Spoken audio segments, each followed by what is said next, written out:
Well, ladies and gentlemen, we have just gotten word. CM Punk's intro music has been re-released just one day before Survivor Series in Chicago. A lot of speculation adding to a lot of other speculation that has been building. Lottie Dottie, what do you got for us? The other thing to watch out for Survivor Series, and it might actually have me going re-up on the Peacock Network, is because of this. We've had a lot of hints about CM Punk, obviously, and within these hints, one thing has been true and sort of continues to push, and this is Nakamura. And you and I have kind of gone back and forth. He's speaking cryptically. The one thing that gets me is, I know you're close, is one of the quotes I believe Nakamura said. And of course, they're going to be in Chicago. So, and what exactly makes sense with this, really? And, like reading into different theories and whatnot, two things make sense here, really. One's very much a reach, and the other one's a little bit more obtainable. The reach is Brock Lesnar. Those two evidently had a great match back in the day that's legendary in Japan history and lore. And you probably know it better than I do, but I've read about it. I never actually saw it. But, is this something that Nakamura's hung up on? Maybe yes, maybe no. This is all theory anyways. However, with the note that Nakamura has been using the GTS in recent months, him speaking, he's used it more than once. Oh, has he? Yeah. Even like backstage, I think he used it on somebody. Ooh. So basically you have a situation here where he's used that move. He's speaking cryptically to somebody. He's saying I know you're close. Well, Survivor Series just happens to be, in of all places, CM Punk's hometown. And it was one of those things where I'm like, you know what? If Nakamura shows up unexpectedly, unannounced, comes out into that ring, I have zero doubt that we're going to hear, of all things, the band Living Colours, Cult of Personality, being played, and that place will erupt. You'll probably feel it like on a seismograph because of that energy coming out of that arena. And as of this morning, one of the biggest hints that we found, and I just flipped it your way because I thought it was a little odd, was that evidently just today, 24 hours prior to Survivor Series, there's been a remastered version of Cult of Personality released on Spotify. So why would they be remastering something and releasing it with this? And it just, to me, a very big indication, a tip of the hat, if you will. Again, just on the concept of a rumor, if he shows up once again in Chicago, and this has sort of become CM Punk's thing, that is his entrance into WWE once again. And it's not really him shaking any storyline trees, because it's not like he's going right at Seth Rollins, he's going right at Cody. All of a sudden, it's somebody from WWE sort of luring him in. And who could have a decent match right off the bat? It's Nakamura with him.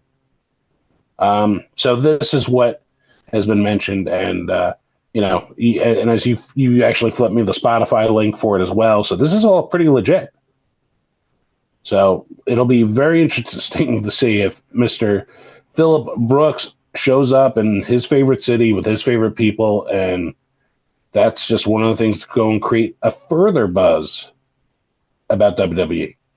Yeah, and not to mention all of the references from Corey Graves happened involving the Seth Rollins Nakamura storyline. So it wasn't just what he was saying cryptically and all the other things. It was a lot of other things. They just update Punk's page on WWE? Yeah.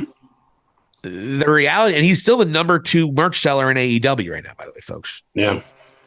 But the reality is, it would be extraordinarily coincidental, because guess what, folks? If you go back and look at the history, Spotify and Apple and all of those skyrocketed once again when CM Punk came back. They already re-released and remastered Cult of Personality. This isn't anything new. They did it back 13 years ago, back in 2010. Originally, I thought that was done, and I thought I heard that version. This one sounds a little bit different as well, just the way he sings it, the first couple lines in it. So this would be extraordinarily coincidental, but I have said If you put a gun to my head, he's going to be at Survivor Series. I've said it over and over again. And this, I think, is a slight tip to the hat. And obviously, Wrestle Talk is reporting, and a lot of the internet wrestling community is talking about it. This is certainly something that I think is another sign. And there's a lot of signs now. And WWE has gone from balancing of like everyone thought he was going to be in Survivor Series a couple weeks back, right? Everybody. When CM Punk said, I got 2 more months. Well, Full Gear already happened. So if it was going to be AEW, he probably would have showed up already. Wouldn't you do it on your pay-per-view? We know Tony Khan would. So here's a situation where I haven't really changed my opinion. I think he's going to go back to WWE. He went back and kissed Triple H's ring in the spring, lest we forget. He went out and did everything he could to ruffle feathers and get fired from AEW, lest we forget. If he wasn't coming tonight, which you would think would be the perfect thing, great. But WWE took that speculation where it was rampant, and they used the internet dirt sheets.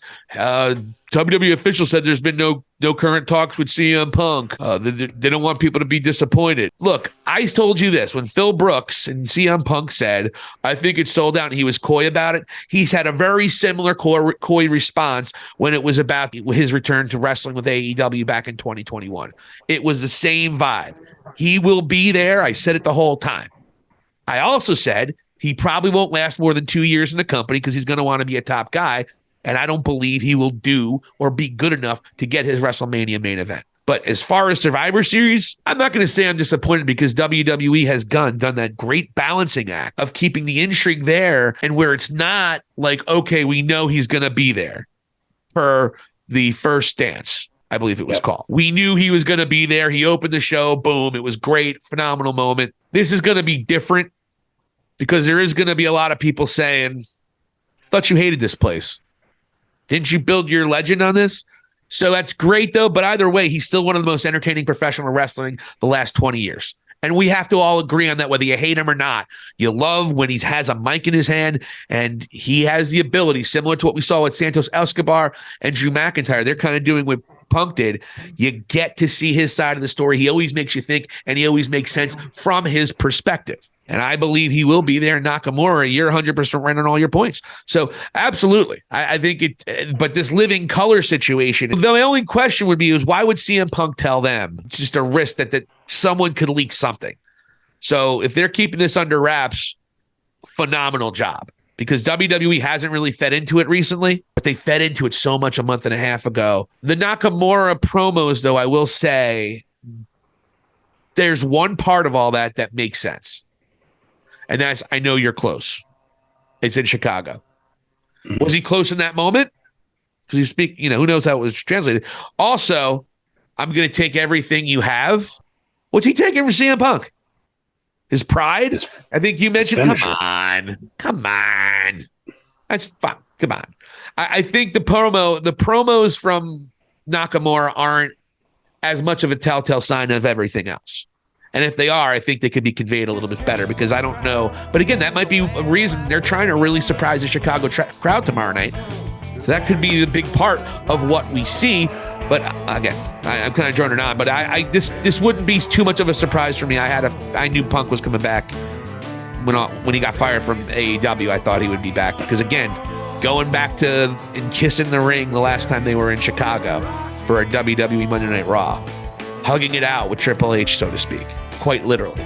Come on. Got fired on purpose. Yeah, I don't blame him. Really. I had to get fired on purpose if I had to work with those assholes too. And to prove the point, he hasn't been there since July, and he's still the number 2 merch seller amongst all those assholes. So, you know what? How's business doing over there?